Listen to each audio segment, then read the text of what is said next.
فعلا مش المفروض تسيب بيتك.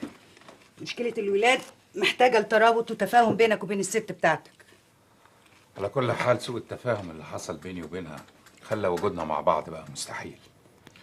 الولاد طبعا محتاجينها اكتر مني، وانا ما اقدرش اخليها تاخد الولاد وتروح تقعد في بيت اهلها. تسمح لنا نتدخل انا وسامي؟ ايه رأيك يا سامي؟ مدام فلورا انا بشكرك على شعورك ده، لكن في الحقيقه انا ما بحبش حد يتدخل بيني وبين مراتي. وبعدين هي اتصرفت من دماغها وبالطريقه دي تبقى جنت على نفسها. اما بقى بخصوص ولادي فانا هقدر اشوفهم وفي اي وقت.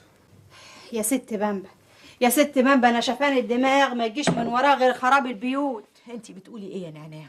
ده زي ما يكون دبحني بسكينه تلمع، باعني بالرخيص قوي انا وولادي.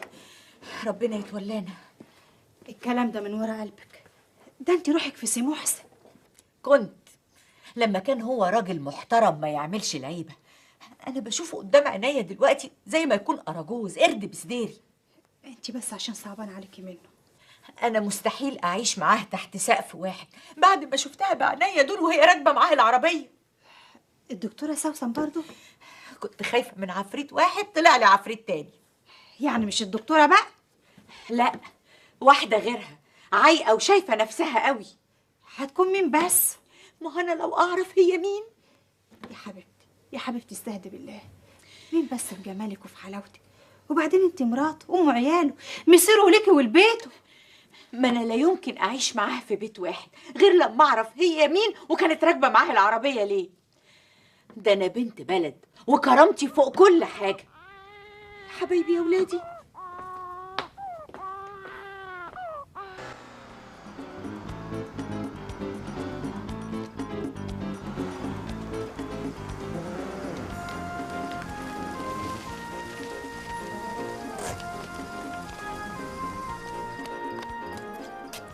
اهلا وسهلا بالست الدكتوره. نورتي يا دكتوره. اهلا بيك. الاستاذ محسن مستنيكي فوق. متشكره قوي. العفو. بليز كام وذ مي.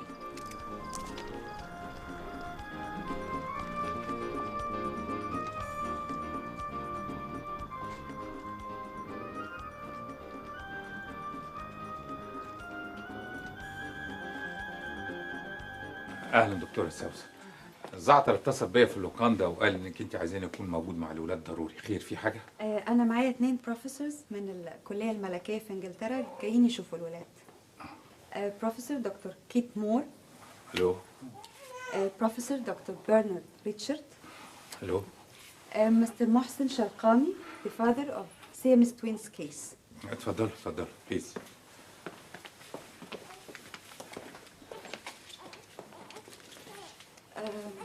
Mrs. Shalqami, the mother of the twins. Please come to see the case. Please come.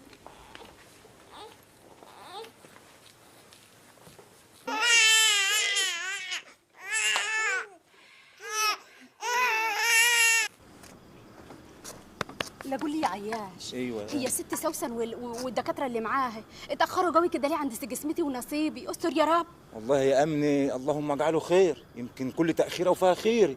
اللهم اجعله خير يا رب. يا رب. شوف بقى، يقولوا عمليه مفيش عمليه، انت فاهم؟ استني بس يا بامبي لما نشوف هيقولوا ايه. حاضر اديني سكت. It's okay. بشرى حلو. خير يا دكتور. كل الآراء اتفقت على إجراء جراحة الفصل بين اسمتي ونصيبي. نعم، ده لا يمكن يحصل ابدا، مستحيل. حضرتك بتقولي إيه؟ مستحيل افرط في ضنايا، مستحيل العمليه دي تتعمل. ده انا ما صدقت اخلفهم، ما صدقت ان ربنا اكرمني وبقيت ام. استني بس يا بامبي. استنى ده ايه؟ اذا كان ولادك مش هامينك، انا بقى ولادي يهموني. بس كده حرام نظلم الولدين في حين إنه في أمل في حياة أفضل. بقول لك ايه يا دكتوره، انا عايزه ولادي كده، واللي يريده ربنا يكون. أستاذ محسن، حضرتك لازم توافق وتمضي. الحقيقه انا مش عارف اقول لك ايه. القرار صعب يا دكتوره. انت لسه هتقولي صعب وسهل؟ انتوا عايزين تجننوني؟ ما كنا قفلنا الموضوع ده خلاص. صدقوني مفيش حل إلا الجراحة، وإحنا ناقشنا الموضوع ده قبل كده. وللأسف مفيش إلا واحد بس هو اللي معترض، الدكتور شهاب. اهو الدكتور شهاب ده الوحيد اللي عنده ضمير فيكم. الله يسامحك. احنا اسفين يا دكتورة، بس برضو لازم تقدري مشاعرها. شوفوا بقى، باختصار أغلبية الآراء اتفقت على إن جراحة الفصل خصوصا في حالات الالتصاق المتوسط ضرورية جدا. أرجوك يا أستاذ محسن فكر بعقل وخد قرار عقلاني. زي ما بقول لك كده يا دكتورة، القرار مش سهل زي ما انت فاكرة. لازم الحسم يا أستاذ محسن. انت رأيك ايه؟ رأيي إن أنتم محكمين عواطفكم في حين إن الجراحة بالغة الضرورة. على جثتي موتوني قبل ما تحطوا مشرط في جسم ولادي. يا هانم دي فرصة وفريق الجراحين موجودين. فرصة لإيه؟ فرصة تشرحوا في ولادي وتتعلموا فيهم؟ حرام عليكم، ارحموني بقى يا ناس. أنا مقدرة لفتك على ولادك، بس يا هانم جايز العملية تنجح. وجايز ولادي يضيعوا في ايديكم. بصراحة كده يا دكتورة، نسبة نجاح العملية دي قد ايه؟ ربنا وحده اللي يضمن الحياة من الموت يا أستاذ محسن.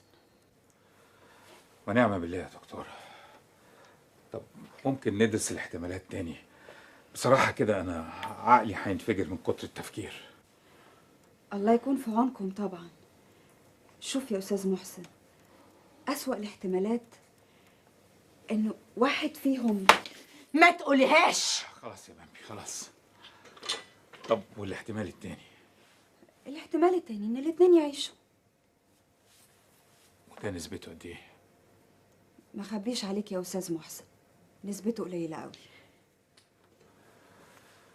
يا ترى مين فيهم اللي هيعيش؟ اسمتي ولا نصيبي؟ متهيألي خلاص الموضوع انتهى. انتهى يا دكتورة، مفهوم؟ أستاذ محسن، مدام بامبي، لو حكمتوا عواطفكم دلوقتي أنا بحذر من الندم بعدين. وعموما احنا في انتظار ردكم. عن إذنكم.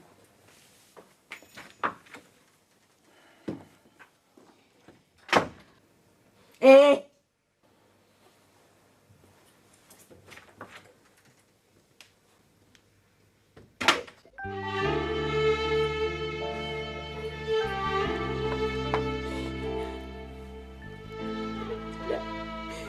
لا مش هيعملوا العملية، مش هيعملوا عملية.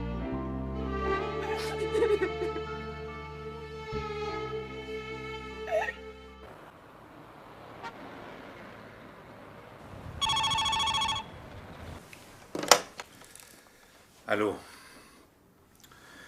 تاني يا نريمان، تاني يا نريمان، انا ظروفي صعبه ومش رايقلك. انت عارف لو ما قابلتنيش انا هكشف السر للكل واقول اني كنت معاك. تهديد؟ والله اعتبره بقى زي ما تعتبره. يعني ما انتش عارف انا بعمل كده ليه يا محسن؟ عشان بحبك ومش قادرة اعيش من غيرك. محسن ممكن اشوفك؟ خلاص يا نريمان، امري لله. بكره الساعه 1 بعد الظهر. لا لا لا لا لا في الكازينو ولا في الكافيتيريا بتاعت اللوكاندا. كفايه اللي حصل المره اللي فاتت، باين حد يشوفنا تاني. خلاص يا نريمان، ابقي اطلعي في الجناح بتاعي، انا هستقبلك. ماشي، مع السلامه.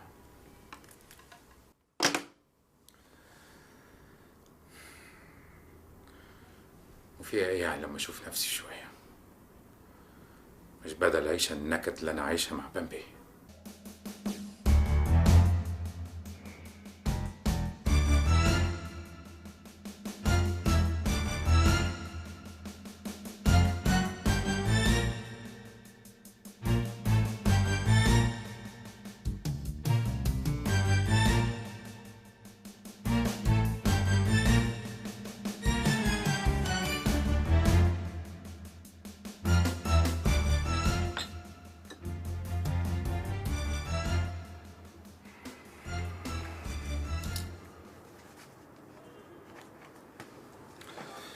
متشكر يا اي خدمه ثانيه يا فندم؟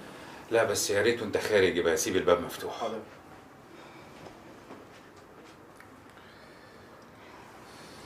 محسن يا حبيبي، انا شايفاك تعبان قوي اليومين دول، وانا لازم اكون جنبك في الظروف دي. يا نريمان، يا نريمان، انت من طبقه اتربت على انها تاخد وبس، تمتلك وبس. انت لسه من جواكي طفله انانيه، ما انتش قد المسؤوليات ومشاكل الحياه. كنت يا محسن، لكن دلوقتي كبرت على ايديك. والمطلوب اكون جنبك وهكون خدامتك وملك ايديك يا محسن، ومشاكلك هي مشاكلي يا حبيبي. ده صح برضه يا مستر محسن؟ دادي اخلصي، شطب، جبتي العار للعيلة كلها. تقابليه في اوتيل من غير ما يكون في بينكم ارتباط. يا للهول يا للهول. برافو برافو يا يوسف بيه وهبي. لا يوسف بيه كان بيمثل احسن مني شويه، مش كده؟ ايه رايك يا محسن بيه ترجعوا لبعض؟ ايه رايك؟ يا ريت يا محسن يا حبيبي. اظن دلوقتي اتاكدتوا انكم ما تقدروش تستغنوا عن بعض، صح؟ طبعا يا دادي، انا مستحيل استغنى عن محسن. على كل حال انا كنت عايز اقول لكم على حاجه. انا كنت واخد قرار بيني وبين نفسي ان انا ارجعها قبل ما تيجوا. فيري جود. خلاص الليله احتفل بيكم. ماشي عليه حاجات. الف مبروك يا ولاد، الف مبروك. الله يبارك فيك. ايوه كده رجعت لنا تاني يا استاذ محسن. الله يخليك. فعلا يا ابي محسن بجد نورت القعده. من زمان يا محسن يا اخويا، من زمان ما شفتكش مبسوط بالشكل ده. احسدونا بقى. لا لا لا، انتوا فعلا لاقيين لبعض. محسن ونريمان قبل ما حصل. يلا يا اولاد قوموا القصوا. لا انا ارقص وانتوا تيجوا ورايا. يلا مؤمن يلا افتح افتح افتح افتح. انا حرص. ايش معايا معايا.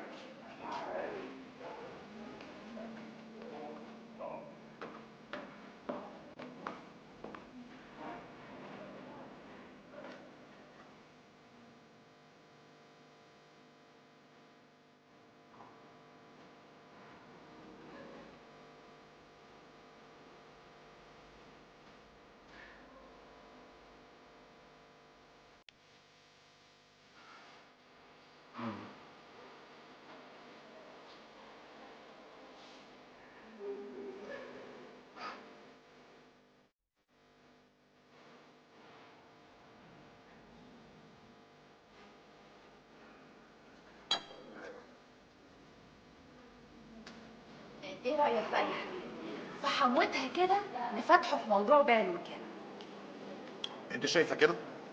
طبعا دي لو اتباعت هتجيب ملايين. ده غير البضاعه اللي في المخازن اللي قد ثمن الوكاله مرتين. وساعتها بقى يا حبيبي تقدر تطالب بصنعة لطافة بنصيبك في دكان العطارة الأصلي. ما اعتقدش ان اخويا محسن هيوافق. انت ما تعرفيش دكان العطاره الاصل ده غالي عليه قد ايه. لا يا حبيبي، في القعدة دي وهو مبسوط هيوافق، ما تقلقش. انا بقى عندي مشروع استثماري ناجح خالص، مزرعة خيول، هورس فارم يكسب دهب. وليه بقى ما نستثمرش في الأراضي؟ احنا محامين ويبقى لنا كلمة. مش لما يوافق على البيع الاول نبقى نقسم المصالح.